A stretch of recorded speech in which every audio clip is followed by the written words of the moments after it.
number one factor for distracted driving is a cell phone, and typically texting. And in Pennsylvania, it's illegal to text while driving. Now, people think, well, I only text for a few seconds and then I put my phone down. Right. Look at it this way.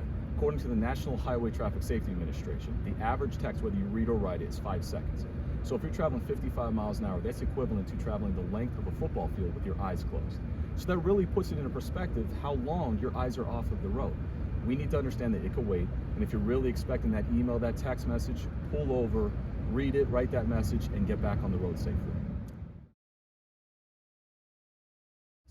Unfortunately, we do see it in minor crashes and major crashes. And in major crashes, we'll end up getting, if we believe that there's cell phone use, we'll get cell phone records and look to see at the time of the crash if the phone was being utilized, showing that the person was not looking at the road when they caused the crash.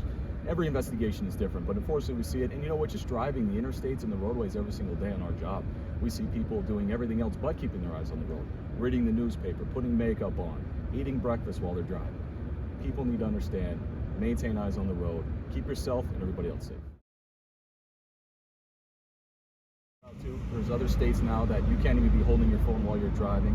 That makes it easier for law enforcement to enforce them. See, in Pennsylvania, you're allowed to use your phone if you're calling people. You're allowed to use it for navigation purposes using your GPS, but you can't text while driving. That makes it difficult for law enforcement to be able to enforce the texting law, which we do have in Pennsylvania, which is a $50 fine plus court cost.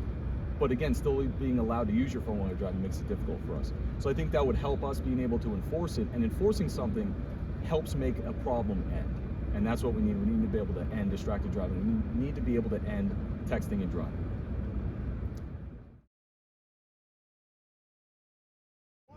You know, we do see that issue, and a lot of times it comes down to crashes we investigate.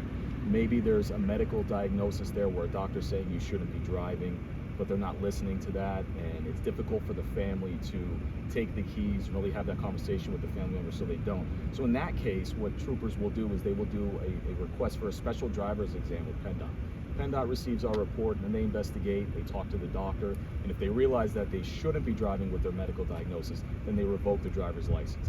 Other than that, family can get involved, have that difficult talk with drivers, and try to get the keys from them, try to take their license reasonably. If not, they can contact PennDOT, see if there's a form that they could fill out on their own to have PennDOT